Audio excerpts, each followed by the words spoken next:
अक्टूबर 1962।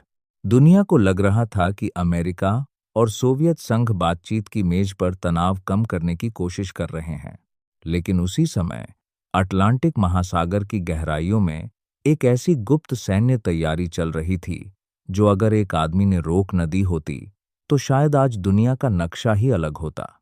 यह वह पल था जब पूरी मानव सभ्यता अननोइंगली न्यूक्लियर वॉर के किनारे खड़ी थी। अमेरिका को खबर मिल चुकी थी कि सोवियत संघ ने क्यूबा में परमाणु मिसाइलें तैनात कर दी हैं। ये मिसाइलें कुछ ही मिनटों में अमेरिकी शहरों को तबाह कर सकती थीं। वॉशिंगटन में हड़कंप मच गया। राष्ट्रपति जॉन एफ कैनेडी ने क्यूबा के चारों तरफ नौसैनिक घेरा बना दिया ताकि सोवियत जहाज आगे न बढ़ सकें। ऊपर से दुनिया यही देख रही थी, जहाज, बयान, चेतावनियां और कूटनीतिक दबाव। लेकिन असली खतरा समुद्र की सतह के नीचे छिपा था। सोवियत नौसेना की एक पनडुब्बी B-59 गहराई में आगे बढ़ रही थी।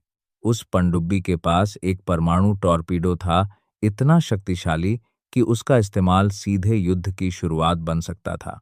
लेकिन पनडुब्बी के अंदर मौजूद सैनिकों को ऊपर की दुनिया की कोई सही जानकारी नहीं थी। उनसे संपर्क टूट चुका था। उन्हें नहीं पता था कि युद्ध शुरू हुआ है या नहीं। इसी बीच अमेरिकी नौसेना ने उस पनडुब्बी को सतह पर आने के लिए चेतावनी देने हेतु छोटे डेप्थ चार्जेस गिराने शुरू किए। बाहर धमाके हो रहे थे, अंदर घुटन, गर्मी और भय बढ़ रहा था। पनडुब्बी के कप्तान वैलेंटिन सावित्स्की को लगा कि शायद युद्ध शुरू हो चुका है। उन्होंने परमाणु टॉर्पीडो लॉन्च करने का आदेश देने का मन बना लिया।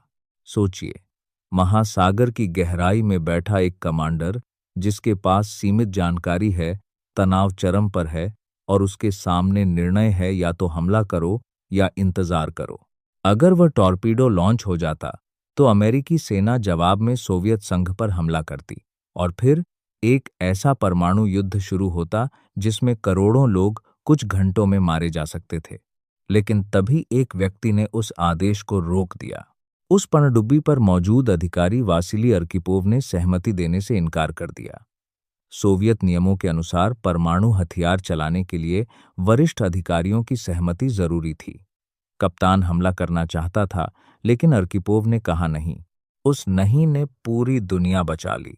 ऊपर दुनिया को लग रहा था कि संकट नेताओं की बातचीत से टल रहा है, लेकिन सच यह था कि मानव इतिहास का सबसे खतरनाक फैसला समुद्र के अंधेरे में कुछ लोगों के बीच लिया जा रहा था।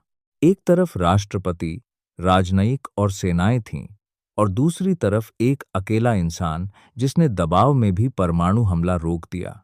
क्यूबा मिसाइल संकट हमें यह याद दिलाता है कि कभी कभी इतिहास बड़े देशों के हाथों नहीं, बल्कि एक व्यक्ति के फैसले से बदलता है। 1962 में दुनिया परमाणु विनाश से इसलिए बची क्योंकि अंधेरे समुद्र में किसी ने गुस्से से नहीं, समझदारी से फैसला लिया। और शायद मानव इतिहास की सबसे डरावनी सच्चाई यही है। कभी कभी पूरी दुनिया की किस्मत सिर्फ एक आदमी के हाँ या ना पर टिकी होती है। अगर ऐसी सच्ची और अनसुनी कहानियां आपको सोचने पर मजबूर करती हैं, तो चैनल को सब्सक्राइब जरूर करें। वीडियो पसंद आया हो तो लाइक करें, क्योंकि आपका एक लाइक हमें और ऐसे सच लाने की ताकत देता है। आप क्या सोचते हैं? क्या वो फैसला सही था? कमेंट में अपनी राय जरूर लिखें और इस कहानी को शेयर करें, क्योंकि कुछ सच्चाइयां हर किसी तक पहुंचनी चाहिए।